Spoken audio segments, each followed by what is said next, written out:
Hello and welcome to JP Fish Tanks. So now today is a very exciting day. We've got the new setup ready to go. It's all here. I've been out and bought myself a 60 litre Aqua One cube tank. It's basic and that's how I like it. It's a nice cube, it's deep, it's a good size, it's not going to take up too much space, it's going to look really nice when it's finished. So in here I'm going to probably put a nice Siamese fighting fish or better fish. A few little tetra, and just have a really sort of subtle, nice tropical tank. So I've stuck with Fluvel for the filter. I've gone for a Fluvel U2. Obviously it's 60 litre. This is capable of doing up to 110, so it should be absolutely fine. The flow shouldn't be too powerful, so it should do the job. Obviously, small heater, and I've gone for a hang over the side light. When you buy the tank, it obviously hasn't got a lid or anything like that, so you want to hang a nice LED light over the side. So that's that there. This one's going to be a planted tank, so I've gone for a nice plant substrate. This was really good actually. It's only 13 quid, and this is more than enough to fill that tank. That's going to be full of all the good stuff for the plants that you want to put in there. Bit of driftwood there, and in here I've got a nice little selection of plants to get me started. So let's go ahead and get it all set up and ready to go. Right, so you always need to remember to clean your substrate. What I do, just straight into a whisk, like that.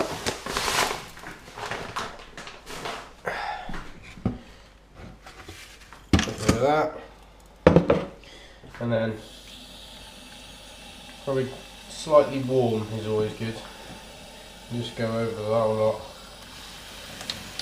Finish it all through until it starts running clear.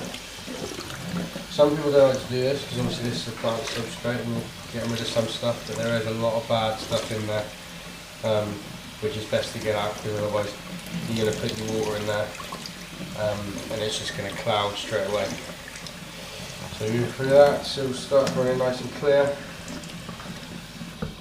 and do all of that.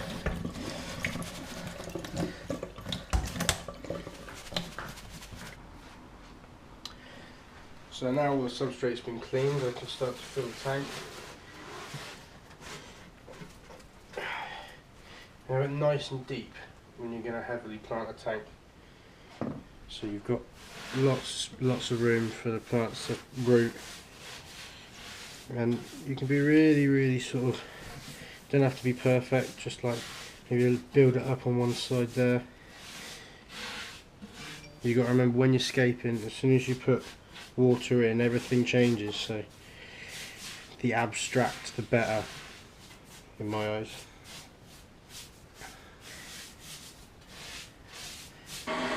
So also I've got here a bit of driftwood I've just picked up from the shop, and a few rocks that I picked up from the beach the other day when I was down there. Really important, especially if you're picking them up from the beach, you need to soak them in boiling water. So I've just got the kettle on now. You chuck some boiling water over and let it all soak, get a load into the wood as well, because obviously the tannins etc are going to start taking the water if you don't soak them properly. So yeah, that's probably the best way up in my eyes, boiling water, give them a good wipe off, and you're good to go.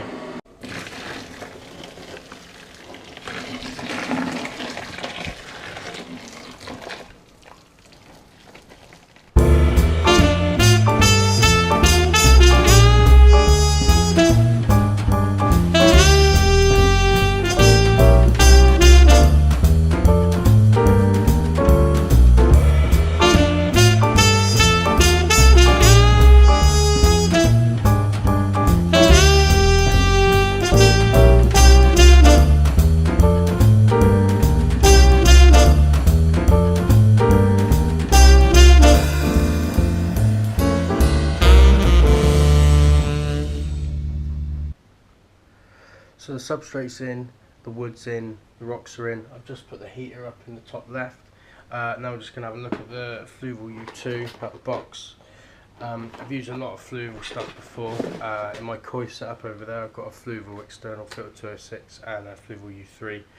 The U2 doesn't look much different in size to the U3, if I'm honest. I've not used the U2 before. So you've got your normal 3-stage filtration there with the sponge and the media. Always remember with a Fluvel to get the media one out and take the media out with a little plastic bag. I ran a tank once for 3 months without realising that the media was still in the bag. So take that out, pop that in there. They always come with various different nozzles for however you want it, and there's the suckers in there as well. So let's get that one in. So for the light, I've gone for an interpet nano complete light unit LED. This is what was recommended to me in the shop. I've not used a clip-on light before. All the tanks I've had before have always been built into the roof. So let's have a look. So in there, in that box, we've got the trunk and the lead. And okay, so that's quite cool.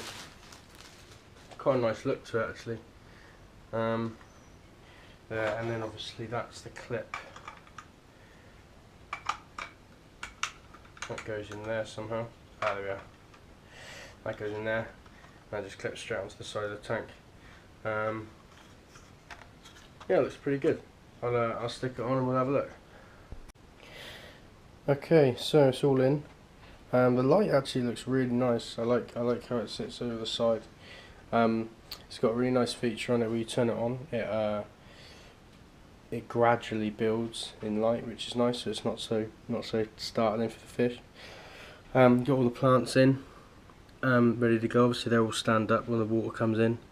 Everything's all ready, just ready for water now. So I'm going to fill it and we'll see how it looks when it's filled.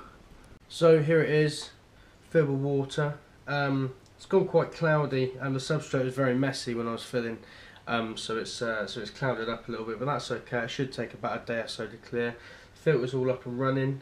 Really pleased with it all. The skate looks quite nice, but as it's quite cloudy, you can't really see too well. But I'll be doing lots of updates on this tank as it goes. I'm going to cycle this for 3 weeks before putting anything in, or even thinking about putting anything in. Constant water testing. I'm putting chemical in there to get rid of nitrates and pneumonia. And I'm going to be feeding the tank every couple of days as well, to try to build up a bit of an ecosystem. Plants are going to do quite a lot of that themselves. But otherwise, yeah, pretty pleased, really good. I'll be doing lots of updates on this tank, so stay tuned and please subscribe. And I'll see you all next time. JP Fish Tanks. Thanks for watching.